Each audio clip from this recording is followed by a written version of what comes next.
गांव के किनारे बहती थी शांत विशाल नदी, जिसके जल में मानो हर सुबह एक नई उम्मीद चमकती थी। इसी नदी के दूसरे छोरे पर मिट्टी के छोटे छोटे घरों में रहती थी तीन बहुएं, सीमा, कुसुम और ललित। तीनों की किस्मत अलग थी, मगर संघर्ष एक जैसा। और यही संघर्ष उन्हें रोज शाम नदी किनारे एक साथ लाकर खड़ा कर देता था, जहां वह मिलकर एक स्थायी सी रसोई सजाती और अपने अपने परिवार के लिए खाना बनाती। सीमा सबसे बड़ी बहू थी, शांत, समझदार और हमेशा मुस्कुराने वाली।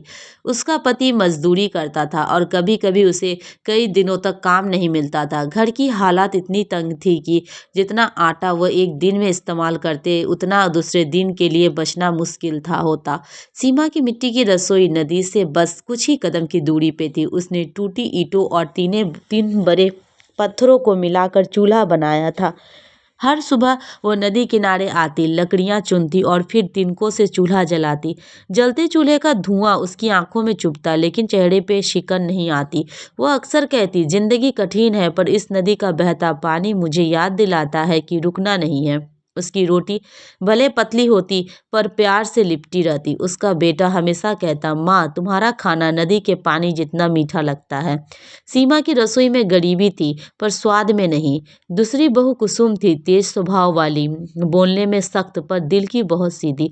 उसका पति बीमारी से कमजोर था, इसीलिए घर का खर्च अक्सर कुसुम पर आता था।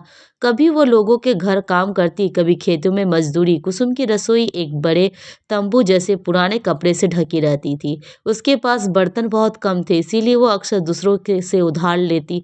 नदी से पानी भरकर लाना, लकड़ी काट कर लाना, सब वह खुद करती। कुसुम के घर में अक्सर खिचड़ी बनती, एक ही चीज जिससे पेट भर जाए।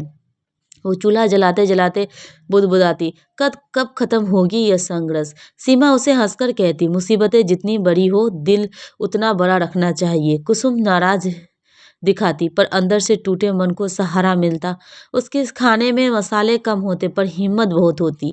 तीसरी और सबसे छोटी बहू थी ललिता। वह अभी नई नई ससुराल आई थी। उसका पति शहर में रिक्शा चलाता था और महीने में सिर्फ 2 बार घर आता।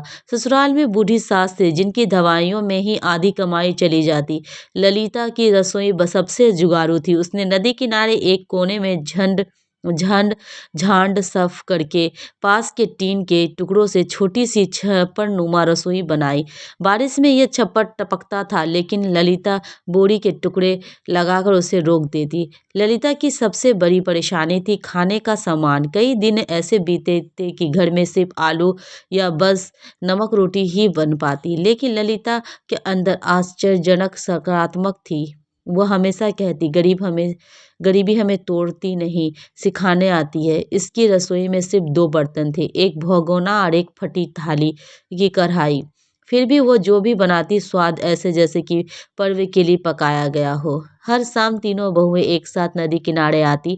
सीमा लकड़ियां जमाती, कुसुम आग सुलगाती, ललिता पानी भर लाती और सब्जी काटती। उसके हंसी, उनके दुख, उनके संघर्ष सब इस नदी के किनारे लहरों में घुल जाते। एक दिन कुसुम ने तंज में कहा, अगर गरीबी ओलंपिक में खेल होती तो हम तीनों गोल्ड लेकर आते। तीनों खूब हंसे।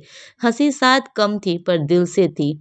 एक दिन गांव में बड़ी मुसीबत आ गई। 3 दिन से बारिश हो रही थी। नदी अपने पूरे बैग में बह रही थी। लकड़ी गीली थी, चूल्हा जलना मुश्किल था। तीनों के घर में अनाज खत्म होने को था। सीमा के पास बस 2 मुट्ठी चावल, कुसुम के पास थोड़े से आलू और ललिता के पास आधा कटोरा आटा बचा था। अगर तीनों अकेले बनाती तो किसी का भी परिवार का पेट नहीं भरता। फिर सीमा ने प्रस्ताव रखा, क्यों ना सब मिलकर एक ही दाल चावल बनाए, थोड़ा सा होगा, पर तीनों के घरों में बंटने के लिए, बजाय एक ही बड़े बर्तन में पकाएंगे तो सबको कुछ ना कुछ मिल जाएगा। कुसुम और ललिता पहले हिचकी, फिर सहम गई। तीनों ने भीगती रसोई में एक साथ चूल्हा जलाया। कुसुम ने बारिश में भीगते हुए लकड़ी सुलाई, ललिता ने अपने बड़े जतन से पानी उबाला, सीमा ने चावल आलू मिलाकर खिचड़ी चढ़ाई। जब खिचड़ी तैयार हुई, वो कम थी, पर सुगंध ऐसी जैसे मेले का प्रसाद बन रहा हो। तीनों ने कटोरों में बराबर बांटा और अपने परिवारों को दिया। उस दिन किसी का पेट पूरा नहीं भरा, लेकिन दिल भर गया।